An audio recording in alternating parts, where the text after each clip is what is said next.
ও আমার ভাই জানেরা, মোহাম্মদ বিন ইসমাইল হুজুর যখন আস্তে আস্তে একটু বড় হলেন না, ওই সময় বাবা হুজুরের মা তিনি আল্লাহ পাকের দরবারে সদা সর্বদা দোয়া করতেন। কেননা আমার আল্লাহ পাক হুজুরের চোখ দুটোকে আল্লাহ তুলে নিয়েছিলেন, তার মানে হুজুর চোখে দেখতে পেতেন না। মোহাম্মদ হুজুর তিনি চোখে দেখতে পেতেন না। মোহাম্মদ বিন ইসমাইল হুজুর তিনি চোখে দেখতে পেতেন না। আম্মা জানে চাঁদ মুখটা তিনি দেখতে পান নাই, আম্মা জানে চাঁদ মুখটা দেখতে পান নাই। ও আমার ভাই জানে না, মা আমার নামাজের মুসাল্লায় বসে ধৈর্য হারা তিনি হলেন না, সবর করলেন, ধৈর্য ধরলেন। আল্লাহ পাক ধৈর্যশীলদের সঙ্গে থাকেন। আমার আল্লাহ পাক রব্বুল আলামিনের কাছে দুটো হাত তুলে দোয়া করতেন আর বলতেন, ও আমার আল্লাহ, আপনি আমার একটা পুত্র সন্তান দিয়েছেন, আয় আল্লাহ আমার যে আওলাদ থাকে আপনি দিয়েছেন, কিন্তু আমার ছেলেটা চোখে দেখতে পায় না। আয় আমার আল্লাহ, আমার ছেলেটা চোখে দেখতে পায় না, তাই আমি আপনার কাছে আরজু করি আল্লাহ, আমার বাচ্চাটা দুটো চোখ যদি আপনি ভালো করে দেন। ও আমার আল্লাহ, আয় আল্লাহ আপনি যদি চোখ দুটো ভালো করে দেন, আমার বাচ্চার ওসিলায় আমি নিয়ে করছি, আমার বাচ্চার ওসিলায় তামাম পৃথিবীর মানুষের চোখ খুলে দেব, তামাম পৃথিবীর মানুষের দুটো দুটো চোখ দান করব। জোরে বলি সুবহানাল্লাহ। আল্লাহ আপনি কবুল করে নেন, আল্লাহ আপনি কবুল করে নেন। মা আমার ধৈর্য হারা হন না, আম্মা জান তিনি সবর করেন, আল্লাহর কাছে চাইতে থাকেন। ও আমার ভাই জানেনা, যেদিন হুজুরের চোখ দুটো আল্লাহ পাক খুলে দিলেন, হুজুর যখন সব দেখতে পাচ্ছেন, ছুটে গিয়ে মায়ের গলাটা জড়িয়ে ধরলেন, আম্মা জানের গলাটা জড়িয়ে ধরে বললেন, ও আমার আম্মা জান, আমি এতদিন আপনার চাঁদ মুখটা দেখতে পাইনি, আজকে আমি আপনাকে দেখতে পাচ্ছি মা। আল্লাহ পাক আপনাকে এত সুন্দর করেছে, আর আমি এতদিন আপনাকে দেখতে পাইনি। মা আমার বুঝতে পারলেন যে আমার আল্লাহ পাক আমার দোয়াকে কবুল করে নিয়ে আমার সন্তানের দুটো চোখ আল্লাহ দান করেছে।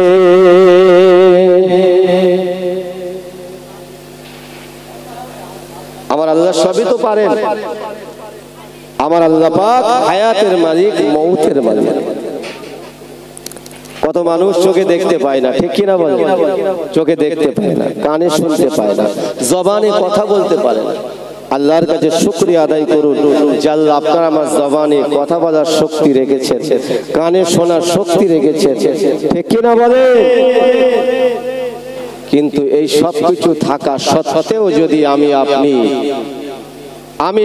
যদি কোরআন ভোলা হয়ে চলি, নবী ভোলা হয়ে যদি চলি, দিন ভোলা হয়ে যদি চলি, আপনার আমার কাছে অত্যাচারী জালিম আসতে পারে কি পারে না?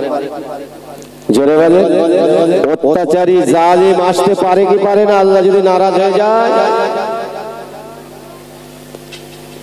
আল্লাহ চাইলে সোজা করে দিতে পারে। কেন? আল্লাহ নিয়ামত খাবো, অথচ আল্লাহর বিরুদ্ধে চলবো, এটা আমার আল্লাহ কখনোই মেনে নেবেন না। এটা আল্লাহ পাক কখনোই মেনে নেবেন না। কিন্তু মা, কেমন মা দেখেন, নিজের সন্তানের জন্য দোয়া করলেন, কেমন আল্লাহ পাকের মাহবুবা দেখেন, আমার আল্লাহ পাক মাহবুবার দোয়াকে কবুল করলেন, চোখ দুটো ভালো হয়ে গেল। এগোচ্ছে, আর খাওয়াতে হবে না, বলো যাও, আর খাওয়াতে হবে না। আবার এরপরে তাবারুক আছে তো নাকি? তাই তাবারুক খেতে হবে। চা খেলে নারী মরে যাবে, বেশি চা খেলে নারী মরে যাবে। খাবেন কি তাবারুক?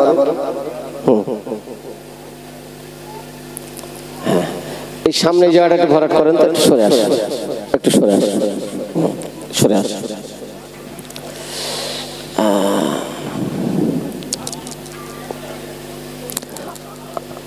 আম্মা জান নিজের ছেলেটাকে বলছেন, বাবা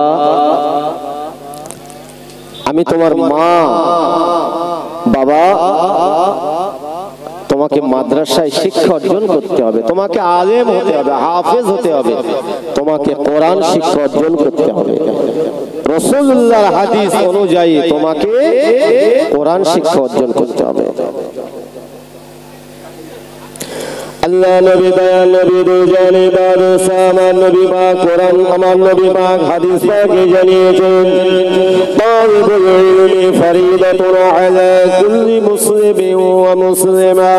আল্লাহ নবী দয়াল নবী বলেছেন, প্রত্যেক মুসলমান নরনারীর জন্য ইলমে দ্বীন শিক্ষা করা হলো ফরজে আইন।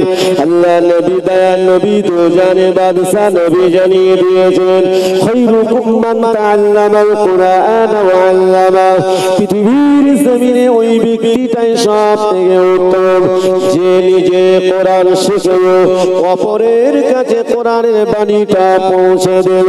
আল্লাহ নবী দয়াল নবী বলেন, পৃথিবীর জমিনে ওই ব্যক্তিটা আল্লাহর দরবারে অতি মর্যাদা সম্পন্ন, আমার আল্লাহ তাকে মর্যাদা দেবে।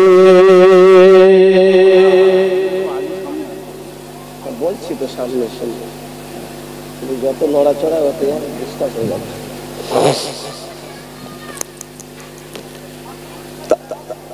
আল্লাহ রাসূল বলছেন, ওই ব্যক্তি সবথেকে উত্তম যে নিজে কোরআন শিখলো অপরের কাছে কোরআনকে পৌঁছে দিল। আগে আপনার আমার নিজের বাচ্চা, নিজের পরিবার, তারপরে প্রতিবেশী, গ্রামবাসী, ঠিক কিনা, তাদের কাছে কোরআনের বাণীটা পৌঁছে দিতে হবে। মা সন্তানকে বলছেন, বাবা তোমাকে কোরআন শিখতে হবে, তোমাকে হাফেজে কোরআন হতে হবে এবং তোমাকে আলেম হতে হবে। আমি তোমার মা, তোমার জন্য দোয়া করছি। তোমার আব্বা তোমার জন্য দোয়া করে চলে গেছেন, জোরে বলুন সুবহানাল্লাহ। আম্মা জান হুজুরকে মাদ্রাসায় পাঠিয়ে দিলেন, হুজুর আমার কোরআনের হাফেজ হলেন, হুজুর আমার আলিম হলেন, হুজুর আমার মুফাসসির হলেন, হুজুর আমার মুহাদ্দিস হলেন। যা তাই মুহাদ্দিস নয়, আল্লাহ নবী বয়ান নবীর হাদিস মোবারকগুলো তিনি কিনা সংকলন করতে লাগলেন। মুহাম্মদ বিন ইসমাঈল, ও আমার ভাইজানেরা, যত হাদিস লেখক আছে বাবা, ও আমার ভাইজানেরা, সব থেকে বড় হাদিস লেখক হলেন মুহাম্মদ বিন ইসমাঈল। শুনে রেখে দিন বাবা, ও আমার ভাইজানেরা, হাদিসের যত কিতাব আছে, বিশেষ করে সিয়াসাতটা, এই হাদিসের মধ্যে সব থেকে বড় হাদিস হলো বুখারী শরীফ। বাবা এই বুখারী শরীফটা কে লিখেছিলেন? এই বুখারী শরীফটা কে লিখেছিলেন? শুনে রেখে দিন, জেনে রেখে দিন যে বুখারী শরীফটা বাবা আলেম হতে গেলে, মাওলানা হতে গেলে, মুহাদ্দিস হতে গেলে, মুমতাজুল মুহাদ্দিস হতে গেলে, ও আমার ভাইজানেরা, শেষ ক্লাসটুকু পড়াশোনা করতে গেলে আপনার আমার বুখারী শরীফটা পরিশেষ ক্লাস, যে বুখারী খতম করলো তাকে পাগড়ি দেওয়া হয়। শুনে রেখে দিন, জেনে রেখে দিন বাবা, এই বুখারী শরীফ কে লিখেছিলেন? তিনি কত হাদিস সংগ্রহ করেছিলেন, কত হাদিসের হাফেজ হয়েছিলেন। শুনে রেখে দিন বাবা, উনি যখন মাদ্রাসায় পড়াশোনা করলেন, হাফেজে কোরআন হলেন, মুফাসসির হলেন, মুহাদ্দিস হলেন এবং তিনি কলম ধরতে লাগলেন। আল্লাহ নবীর হাদিসগুলো তিনি লেখনির মাধ্যমে জগতের বুকে ফুটিয়ে তোলার জন্য নিজে হাতে কলম ধরলেন, রাসূলুল্লাহর হাদিস লিখতে লাগলেন।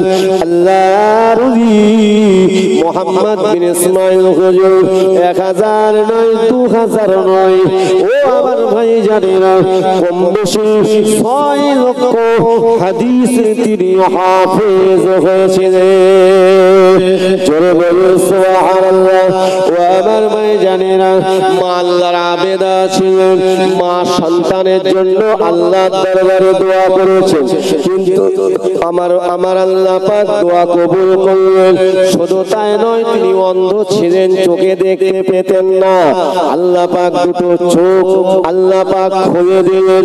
আম্মা জানের দোয়ার ওসিলায়, আল্লাহর বান্দির দোয়ার ওসিলায় আল্লাহ পাক চোখ দুটো খুলে দিলেন। কিন্তু আমার আল্লাহ পাক চোখ দুটো খুলে দিলেন, ওই চোখ দ্বারাই তিনি কোরআন হাদিস শিক্ষা অর্জন করলেন। ও আমার ভাই জানেরা, ও আমার মুরব্বী আব্বা জানেরা, তাই তিনি যেখানে রাসূলুল্লাহর হাদিস আছে, যদি 100 কিলোমিটার 200 কিলোমিটার দূরে যদি রাসূলুল্লাহর হাদিস থাকে, তানার কানে যদি পৌঁছায় অমুক জায়গায় আল্লাহ নবীর এই হাদিস আছে, উনি প্রমাণ সহ যদি প্রমাণ পান, যদি হাদিসের রাবি খুঁজে পান, ও আমার ভাই জানেরা, প্রমাণ সাপেক্ষে তিনি হাদিসটাকে নিতেন। শুধু তাই নয়, তিনি যখন হাদিসটাকে তিনি যখন আয়ত্তে নিতেন, তিনি যখন হেফজ করতেন, শুনে রেখে দেন, তিনি ওযু করে নিয়ে 2 রাকাত নফল নামাজ পড়ে রাসূলুল্লাহর হাদিস তিনি হেফজ করতেন। কিন্তু তিনি হাদিস লিখলেন কতটা হাদিস লিখলেন? কম বেশি 7,500-এর মতো হাদিস তিনি তানার জীবনে, হায়াতে জিন্দেগিতে তিনি তানার লেখনীর মাধ্যমে ফুটিয়ে তুলেছেন, ঠিক কিনা? আজ অনেক আলেম ওলামারা কিতাব লেখেন, লেখে না? কিতাব লেখেন, কিন্তু যতটাই মেমোরিতে এলেম অর্জন করেছেন, সব কি লিখতে পারেন কি বাবা? পারেন না। আল্লাহ যতটুকু শক্তি সামর্থ্য দেবেন ততটুকুই। তাহলে একজন মা সন্তানের জন্য দোয়া করলেন, ওই একজন মায়ের দোয়ার ওসিলায় তানার সন্তানকে আল্লাহ পাক এত বড় মুহাদ্দিস করলেন, জানার ওসিলায় তামাম বিশ্বে যত বড় বড় মাদ্রাসা আছে ওই বুখারী হাদিসটা পড়ানো হয়। শুধু তাই নয়, তানার ওসিলায় আল্লাহ পাক রব্বুল আলামিন আল্লাহর সেই মনোনীত দ্বীন ইসলামকে আরো মজবুত করেছেন। একটু জোরে হবে না? বলেন, আমরাও তো মানুষ, আমরা তো কেউ পাগল নয়, আমরা তো কেউ অন্ধ নয়। আল্লাহ তো আমাদের চোখ খুলে দিয়েছেন, জবানে কথা বলার শক্তি দিয়েছেন, এই মেমোরি ভালো রেখেছেন। এই মেমোরির কোনো শেষ নেই। পৃথিবীর জমিনে কত কম্পিউটার আছে, কত কি আছে, মেমোরির একটা ভাগ আছে, ঠিক কিনা? সব যদি এক জায়গায় করা হয়, আল্লাহ দেওয়া মেমোরির কাছে পারবে? জোরে বলেন, পারবে? আর আমার আল্লাহ যদি মনে করেন এটা একদম মানে কি করবে, ড্যামেজ করে দেবে, কারোর ক্ষমতা আছে এই মেমোরি, এই ব্রেনকে ভালো করে দেওয়া? কত পাগল রাস্তায় ঘুরে বেড়ায়, সব আছে, মাথা, চোখ, কান, মুখ সব আমাদের মতো আছে, কিন্তু বাবা মাথা ঠিক নেই। আমাদের মাথা ঠিক আছে তো নাকি? তাহলে মাথাটা ঠিক রাস্তায় রাখতে পারছি না? এই ব্রেনটা এই দুনিয়ার মোহে পড়ে দুনিয়াকে প্রাধান্য দিয়ে আল্লাহকে ভুলে যাচ্ছি, আল্লাহ জিকির থেকে দূরে সরে যাচ্ছি। এটা একটু নিজেরা ভাবেন। কেন? যেমন আল্লাহ আপনার এই ব্রেন দিয়েছেন, ভালো মন্দ বিচার করার শক্তি দান করেছেন, তদ্রূপ আপনার আমার হিসাব আল্লাহ নেবেন। যেদিন আপনার আমার হয়ে কেউ হিসাব দেবে না, সেই দিনে আপনাকে আমাকে হিসাব দিতে হবে। সেই হিসাবের দিন আপনার আমার পিছনে নয়, সামনে পড়ে আছে, এটা একটু মনে রাখবেন।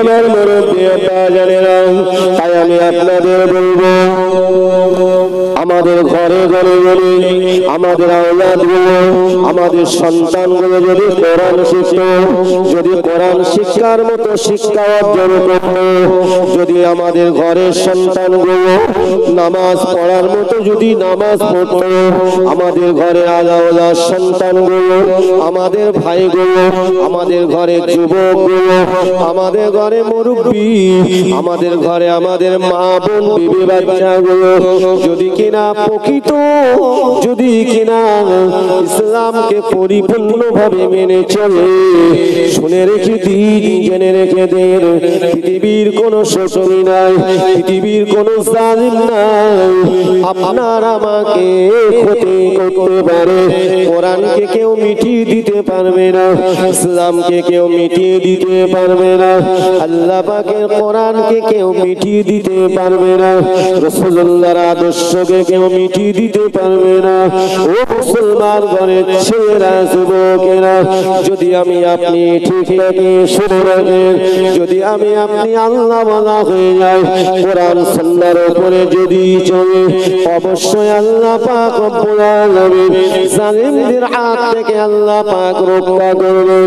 যেমন কিনা আমার আল্লাহ পাক পূর্বে রক্ষা করেছেন, আমার আল্লাহ পাক আমার আল্লাহ তাআলা নবী নূহ আলাইহিস সালামকে আল্লাহ পাক আল্লাহ তাআলা তার কওমদের নবী নূহ আলাইহিস সালামের ওই সমস্ত জালিম ওই সমস্ত কওমদের হাত থেকে আল্লাহ পাক রক্ষা করেছিলেন।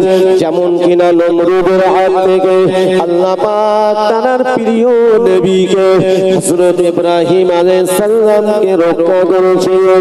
নমরুদ জালিম ধ্বংস হয়েছিল, ফিরাউন যেমন কিনা মুসা নবীকে শেষ করা অনেক রকম চক্রান্ত করেছিল, মুসা আলাইহিস সালামকে আল্লাহ পাক মুসা নবীকে এবং মুসা নবীর সঙ্গে তার উম্মত উম্মতীদেরকে আল্লাহ হেফাজত করেছিলেন।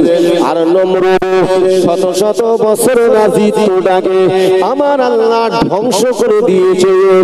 আমার আল্লাহ পাক ওর অহংকারকে চূর্ণ বিচূর্ণ করে দিয়ে জাহান্নামের গর্তে আল্লাহ ঢুকিয়ে দিয়েছে। ও আমার ভাই জানেরা, ও আমার মুরব্বি আব্বা জানেরা, যেমন কিনা সারাত নবী হুদ আলাইহিস সালামকে কষ্ট দিয়েছিল, নিজে নকল ঘর বানিয়েছিল, নকল জান্নাত বানিয়েছিল। হুদ আলাইহিস সালামের কওমেরা আদ জাতিরা তাদের শক্তি আল্লাহ অনেক দিয়েছিল। পৃথিবীর জমিনে আদ জাতি সামুদ জাতিদের মতো এত শক্তি আমার আল্লাহ অন্য কোন জাতিকে দেয়নি। কিন্তু তারা কি করেছিল? তারা আমার আল্লাহর বিরুদ্ধাচরণ করেছিল, তারা আল্লাহর নিয়ামত খেয়েছিল, আল্লাহর শুকরিয়া আদায় করে না। তারা আল্লাহর নিয়ামত খেয়েছে, আল্লাহর নিয়ামত দেখেছে, দুনিয়া পেয়েছে, আল্লাহকে ভুলে গিয়েছে। ও আমার ভাই জানেরা, তবে আমার আল্লাহ পাক আমার আল্লাহ তাআলা তাদেরকে সময় বেঁধে দিয়েছে, ওই সময়ের মধ্যে তারা আল্লাহর রাস্তায় আসতে পারেনি। আমার আল্লাহ তাদের ধ্বংস করে দিয়ে আল্লাহ তাদের শেষ করে দিয়ে আল্লাহ পাক ঈমানওয়ালাদেরকে আল্লাহ হেফাজত করেছেন। নবী হুদ আলাইহিস সালামকে হেফাজত করেছেন, আদ জাতি সামুদ জাতিদেরকে আল্লাহ ধ্বংস করেছেন। ও ভাই জানেরা, যেমন নবী ঈসা রূহুল্লাহ কওমেরা নবী ঈসাকে মেরে রক্তাক্ত করেছিল, দুনিয়ার বুকে সরিয়ে দেওয়ার চক্রান্ত করেছিল, কিন্তু পারে নাই। আল্লাহ পাক ঈসা নবীকে আল্লাহ হেফাজত করলেন। কিন্তু ওই জালিম অত্যাচারীদেরকে ওই দুনিয়াদারি মানুষ দিগকে আমার আল্লাহ চিরতরের জন্য ধ্বংস করে দিয়েছিলেন। ঠিক না? ও আমার ভাই জানেরা, শুনে নেন, আমাদের নবী রাহমাতাল লিল আলামিন নবীকে আল্লাহ পাক পৃথিবীর জমিনে আল্লাহ পাক পরিশেষ নবী করে পাঠিয়ে দিয়েছিলেন। আল্লাহ পাক আখেরি পয়গম্বর করে পাঠিয়ে দিয়েছিলেন। আমার আল্লাহ পাক ঈসা নবী কম বেশি 500 বছরের অধিক পরে আল্লাহ পাক যখন আমাদের নবীকে পাঠিয়ে দিলেন, আল্লাহ নবী সে দেখেন মানুষ সব অন্ধকারের মধ্যে ডুবে রয়েছে, মানুষ সব জেনা ব্যভিচারীর মধ্যে লিপ্ত রয়েছে, মানুষ সব মদে ডুবে রয়েছে, যত রকম খারাপি নোংরামি কাজে লিপ্ত তরফে এমন কোন খারাপ কাজ ছিল না, ওই যুগে হতো না। আল্লাহ পাক ঠিক সেই সময় টানা সব থেকে প্রিয় নবী, টানা সব থেকে প্রিয় রাসূলকে আল্লাহ পাক পৃথিবীর জমিনে পাঠিয়ে দিলেন। আমার আল্লাহ পাক যখন পাঠিয়ে দিয়ে আল্লাহ নির্দেশ দিয়েছিলেন, ইয়া আইয়ুহার রাসূল, হে আমার রাসূল, বাল্লিগ মা উনজিলা ইলাইকা মির রাব্বিক, আপনার রবের পক্ষ থেকে যেটা নাযিল হয়, আপনার রবের পক্ষ থেকে যেটা অবতীর্ণ হয়, আপনি সেটা জগতের বুকে প্রচার করুন। জোরে বলুন সুবহানাল্লাহ। ও আমার ভাইজানেরা, ও আমার মুরব্বি আব্বাজানেরা, তাহলে বলুন আমার আল্লাহর পক্ষ থেকে নবীর কাছে আল্লাহ পাক যে কিতাব পাঠিয়েছিলেন, সেই কিতাবটা আজ আমাদের কাছে আছে ঠিক না? নির্ভুলভাবে আছে, কিয়ামত পর্যন্ত থাকবে। পৃথিবীর সমস্ত শক্তি যদি চেষ্টা করে আল্লাহর কোরআনকে ধ্বংস করতে পারবে না, মিটিয়ে দিতে পারবে না। কেন আল্লাহ স্বয়ং কোরআন পাকের মধ্যে জানিয়ে দিয়েছেন, ইন্না নাহনু নাযালনা যিকরা ওয়া ইন্না লাহু লাহাফিজুন। আল্লাহ পাক বলেন, নিশ্চয়ই কোরআন নাযিল করেছি আমি আল্লাহ, এই কোরআন হেফাজতের দায়িত্বটা স্বয়ং আমি আল্লাহ নিজেই নিয়েছি। জোরে বলুন আল্লাহ পাক বলেন, যারা আমার কোরআনের ছায়াতলে আসবে তারাই সুপথগামী হবে, তারাই হেদায়েতের রাস্তা খুঁজে পাবে। যারা আমার কোরআনের ছায়াতল থেকে দুনিয়া পেয়ে কোরআনকে ভুলে যাবে, যারা আমার নবীর মহব্বত, নবীর আদর্শকে ভুলে যাবে, দুনিয়া পেয়ে যারা আমার নবীর বিরুদ্ধে চলবে, আল্লাহ বলেন তারা যদি হিদায়াত না হয়, আমি আল্লাহ তাদেরকে হিদায়াত দেব না, তারা ধ্বংস হয়ে যাবে। ও আমার ভাইজানেরা, তাই আল্লাহ নবী দয়ার নবীকে আমার আল্লাহ বলেছেন, হাবিব আমার পক্ষ থেকে আপনার কাছে যেগুলো নাযিল হয় আপনি জগতের বুকে প্রচার করুন। কিন্তু যুগটা কি ছিল বলেন? বর্বর যুগ, কঠিন যুগ। আল্লাহর নবী আমার আল্লাহর বাণী যখন প্রচার করবেন, ওই দুনিয়ায় মেতে যাওয়া মানুষগুলো সহজে কি মেনে নেবে বলে মনে হয়? সহজে মেনেছিলেন? জোরে বলে।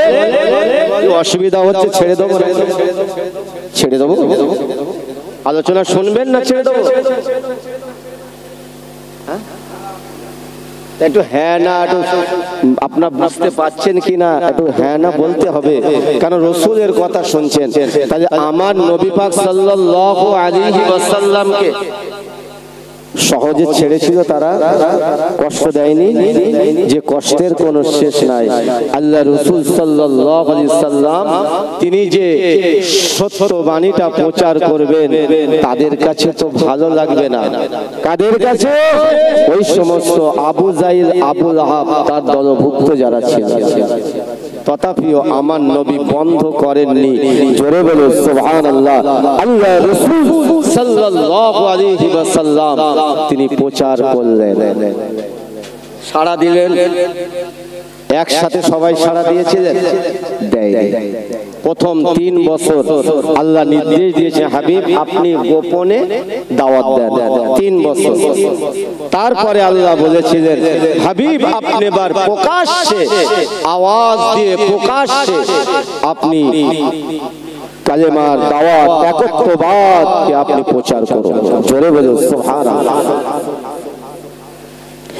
এই ইসলাম কিন্তু আমার নবীর সময় নয়, পৃথিবীর শুরু থেকে ইসলাম, পৃথিবীর শুরু থেকে আল্লাহর মনোনীত ধর্ম।